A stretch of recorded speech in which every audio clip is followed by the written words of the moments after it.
Three of my job changes were with salary cuts. It's very difficult being married to a woman who's got such a strong will. The background, just because I was getting an IMB degree, it changed my life. It actually took 18 months for things to get better. Become a vice president by this age, or I must become a director by this age and all.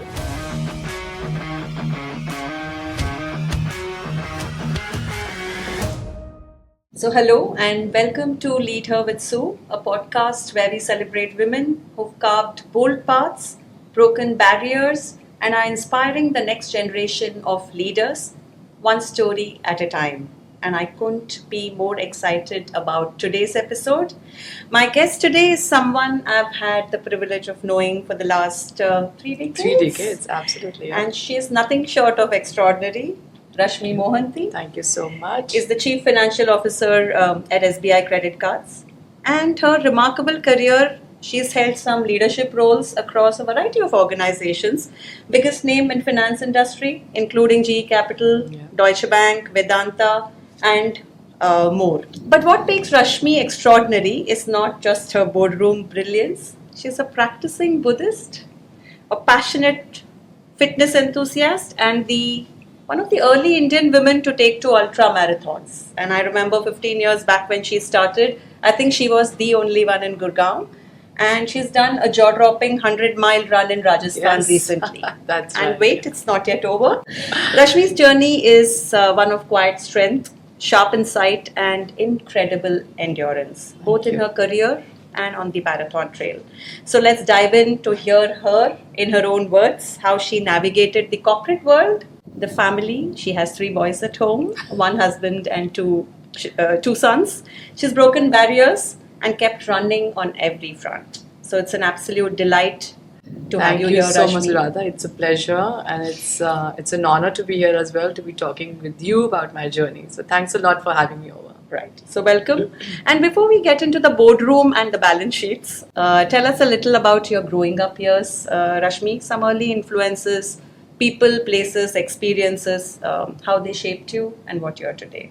So I come from a family with 3 daughters, and it's about 50 years back when anybody would hear about a family with 3 daughters. It was obviously, let's just get them, study up till a graduation and then just get them married off. And that is exactly how I think our family also was put under pressure. But my parents from the very beginning were very clear that they wanted us to be studying in good schools, number 1. Number 2, be able to stand on our feet. And I don't think they had these kind of thoughts or even aspirations that we will go do an MBA or someday my daughter is going to become a CFO of a large company. But at that time, it was a very simple ambition saying that I want to get them studied, I want to give them a good education, and I want all 3 of them to be able to manage their life on their own. Right. And to that, to make that happen, they did everything that was possible. Right. And I remember that after I had done my class 12th and I was applying for engineering colleges, I still remember people coming and telling my parents that, why does she have to do an engineer? Why does she have to become an engineer? But the fun thing was that after I finished my engineering, I went and told them I appeared for CAT, gotten through, and I have an offer for my Bangalore. And then you had the same people come and ask them, but she's already done the engineering, get her married. Okay. And and they were very clear. They said that we will have to support our children for whatever they want to do. Right. And so the focus on education, because for them they realized that education is something which will open up doors for all of us. Sure. And it did, Sujata, in a way I don't think they had even dreamt of when they were asking us to focus on education. But more importantly, they were also very encouraging from the very early years for us to pick up extracurricular activities. Right. So I was a good athlete. Right. I used to get medals every year on the annual day back home. I would, get back 4 or 5 medals. It used to make them proud. And never did they ever say that focus on studies, don't go out for your practice, whether it was a basketball game or a hockey game or whatever.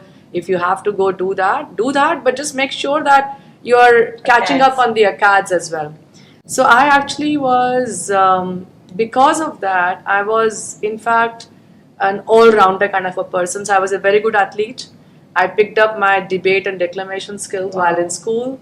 I was part of the school dance team as well, and part of all extracurriculars that would happen. Right. So I must thank my teachers, but I think more importantly the parents to have instilled that confidence and given us that space for us to go explore while keeping that focus on acad.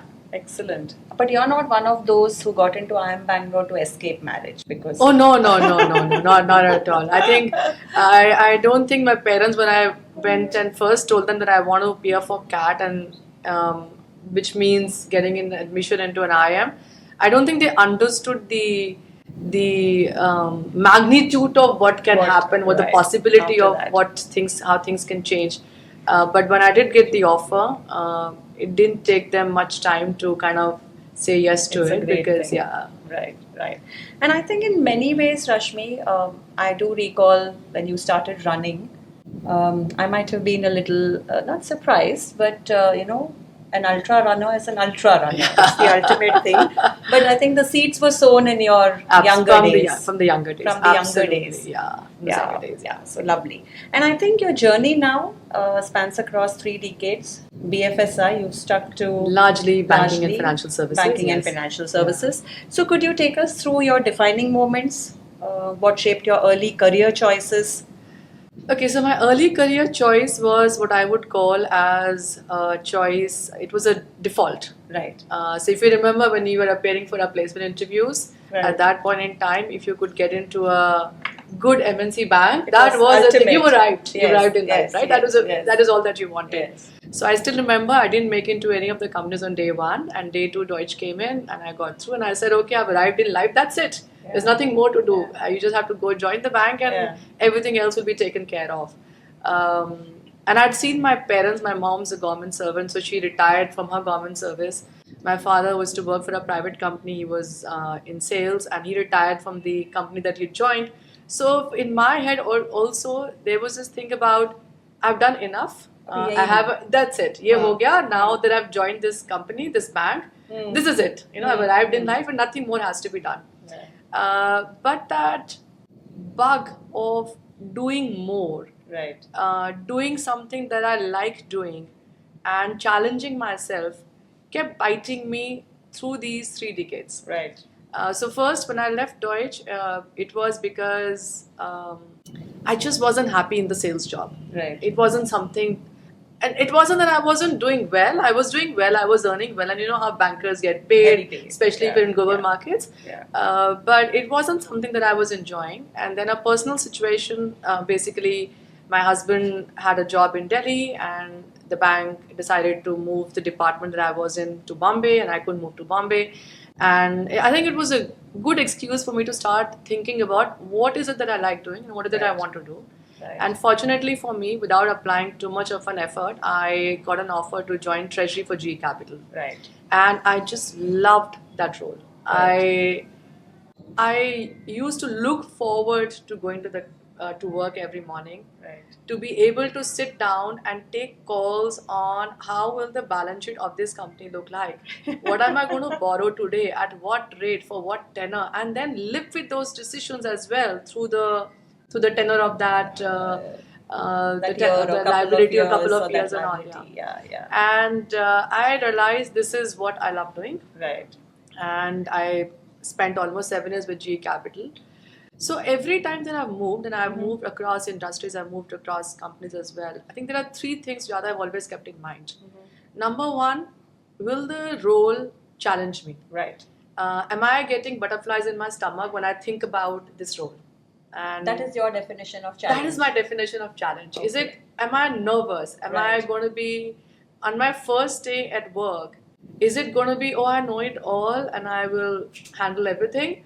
Or is it that somebody will be there who will know more about it, who will challenge me with a lot of things that I haven't done before? So complacency doesn't set Doesn't set in, exactly. That's Right. number 1. Right. The number 2 thing that I always look for is that, am I going to learn something as well in the process? Right. Okay, one of course is challenge, which could be and challenge could also be because you're operating at a certain scale today, Right. and you go join a company which is at a very different scale, and Right. which is what happened with me when I joined Vedanta, for example. Yeah. So I was managing a liability book in my earlier organization of just about $1.5 billion, and then I joined Vedanta, which was $16 billion of debt that I had to manage. So there was a challenge coming in from scale. Scale.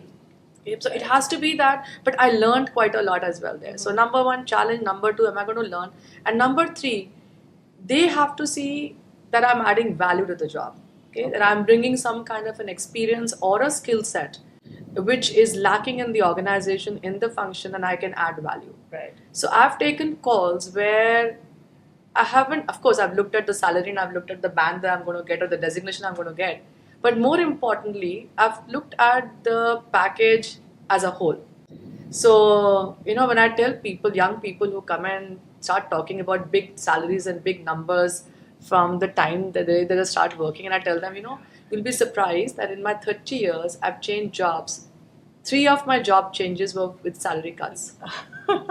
They just cannot understand Because how that 100% has some large Some- element of something else which you give exact- more weightage. Yeah, and I tell Yeah, people yeah, that as you start building your skill set and experience, you may take a salary cut today, but what you're earning in return is a blank check, Yeah. and it's up to you when you want to cash it out. It's a brilliant way of looking at things. Yeah. I use golfing as an analogy. Okay. Rashmi. Yeah. So when you're driving to a 160 yards, and then suddenly you want to go to a 200, incrementing this is not going to help. Yeah. Which means you have to pause, retrain, and when you restart, you're going to hit 120 yards. Yeah, but So that's it's like fine, yeah. it's fine It's because fine. that's going to propel you To forward. the next one, exactly. Such a beautiful Exactly, way yeah. to look at things. So Yeah. I've actually, and which is why people sometimes just can't understand today. How can you take a salary cut when you're jumping and you're moving across organizations? Because for me, that role had something more than the To money part offer. of it. Yeah. Absolutely. Yeah. So beautiful, very nice way. So I think a couple of things for me that I would say have been pivots. Number one, when I decided to leave the financial services sector and I joined Vedanta, which is a mining company. Mining company, Which yes. basically meant that I had to retrain myself to start thinking about treasurer for a mining company. And understand the and business. understand the business more importantly. Yeah. I had to go back and look up my chemistry books, by the way, as to how an ore is kind of mined, and then what do you do, what is the smelting process and the refining process, and all of those things. But it was fun. And I think the second pivot I would say would be when I left Vedanta to take over as a CFO for a mid-size NBFC. Now, I'm not a CA. Typically, you will find CFOs are usually CAs who've risen through the ranks as a Ranks, controller correct. and then become a CFO. It's more, you need a little bit of Accounting knowledge, which I did not Absolutely. have. Yeah. So it Yeah. was a big leap of faith that the promoters took on me, a big leap of faith that I took on myself, that yes, I'll be able to go understand all the accounting And put in standards the effort. and put in the effort to understand all of that. Absolutely. So I think those two I would think would be big pivots in my career. So, Rashmi, I think one of the things I have always observed about you, and be it in your professional life or personal life, I think you've always reinvented yourself. Yeah, like practicing Buddhism, Yeah. running Yeah, ultras, absolutely, yeah. and changing fields. It's not easy. So that's one thing I think it's very admirable about you. And is there anyone or anything in your life which has instilled this reinvention or continuously reinventing?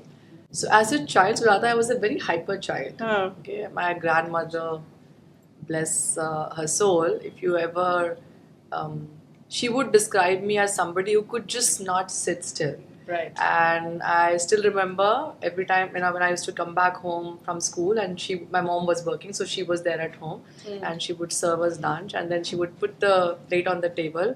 I'll have a chapati, and then I will go dance a little, come back, have a second one, and she's waiting for me to finish my food so that she can go and take her afternoon nap. Okay, so as a child, I was very hyper. I think that I still have a lot of hyper energy. So that energy is The being energy deployed. has to be deployed. I Yeah, keep okay. looking for. There's a very dear friend of mine who keeps telling me that you invite trouble. People kind of avoid trouble. You actually go looking for trouble. The exact words are you go looking for trouble. So I think the fact that I need to be challenged, I need to keep doing something new, because to me that's also a learning process. Right. Right. If when you get tested is when you learn quite a lot Right. about yourself, Okay. and also about a lot of different things as well. Right. So I think that piece of me or that trait of mine is something which just keeps making me go one after the other, looking for So you different new things. Yeah, you need challenges. I need to challenges keep to just tempering keep- you yeah, down. So absolutely. we must meet Dipan sometime and ask him also what has been his experience. Yeah. Oh yeah. He says it's very difficult being married to a woman who's got such a strong So much, will, yeah, and also so much energy. so much energy. Yeah. It's ये खत्म ही नहीं होता, है ना? Exactly. Yeah. Okay, So, excellent. And you're an alumna of IIM Bangalore, one of the most prestigious institutes Yeah, we of just the got the country. QS ranking #1 in India. So Absolutely. So it's a proud moment. congratulations to everybody. Yeah, Actually, to all of us. All and of since us. we both are from there, Absolutely. and congratulations to Rishi, Yes, who's there now. kind of Right, spearheading it. right.